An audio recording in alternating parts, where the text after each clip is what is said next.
Good evening. We're making stromboli today, and this is a great thing to do with leftovers, or you can make it just with ground beef. Tonight we're using some pork shoulder that we had left over from a couple of nights ago.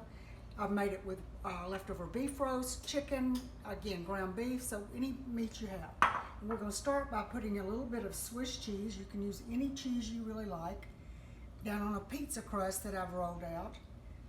And this one I made, but you can also get a pizza crust at any of your grocery stores now. Usually they're in the deli section or they're in the refrigerated section.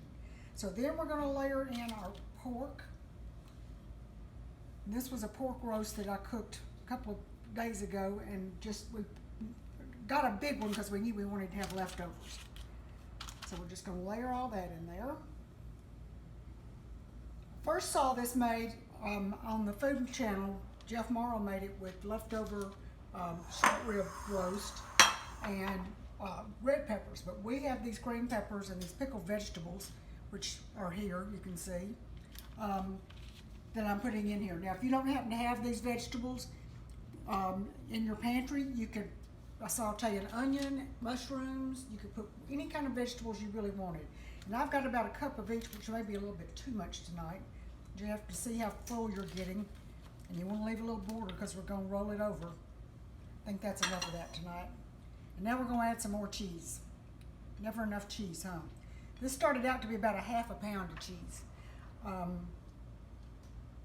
Probably would have been more, but somebody kept sneaking in and eating it during the night. My cameraman.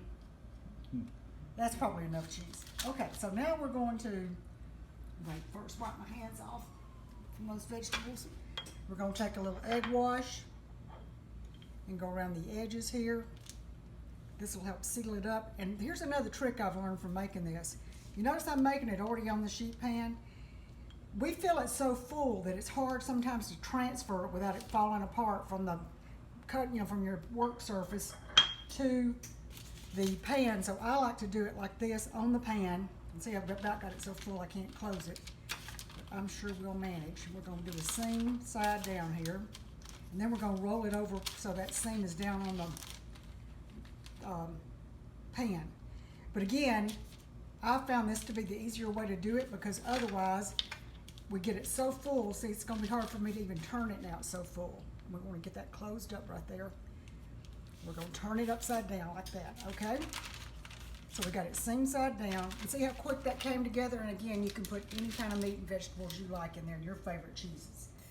Now we're going to cut some slits so we can let the steam escape. And then we're going to take our brush again with some olive oil, just a little bit of olive oil, and paint over the top so it'll be nice and golden brown and delicious when it comes out. You've got your oven set at 375, and it's going to cook about 20-25 minutes. I've made this for football parties, and it was a big hit too. I made it one time with ground beef and the vegetables and pepper jack cheese. I've used different cheeses and different things because, again, you can use whatever you like. And I'm going to try this tonight. I've not done this, but I'm going to put a little bit of everything bagel seasoning on top of this because I think that'll add a lot to it too. Okay, that quick and that easy, that's ready to go into the oven.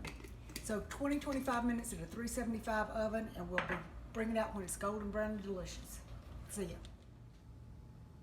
So 25 minutes later, we get our stromboli out of the oven, and you let it set for 15 minutes, because if you cut it right away, the cheese will all run out. We don't want to lose any of our cheese. So this has been sitting, and now it's ready to serve. And so we're just going to cut into it and see what it looks like.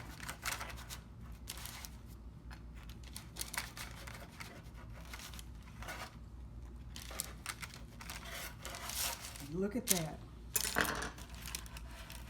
Yummy. How good does that look? That's going to be delicious. And we're going to serve it with some barbecue sauce. And we're really lucky to have this barbecue sauce. Our friend Mike brought this to us.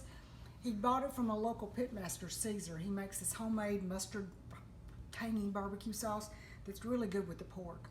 You could also, if you used beef, you could use marinara, you could use honey mustard, you could use ranch dressing if you did chicken. So there are lots of different alternatives for your dipping sauce. So look in your pantry and look at your leftovers and see what you might put in a pizza crust for your next dinner. Enjoy.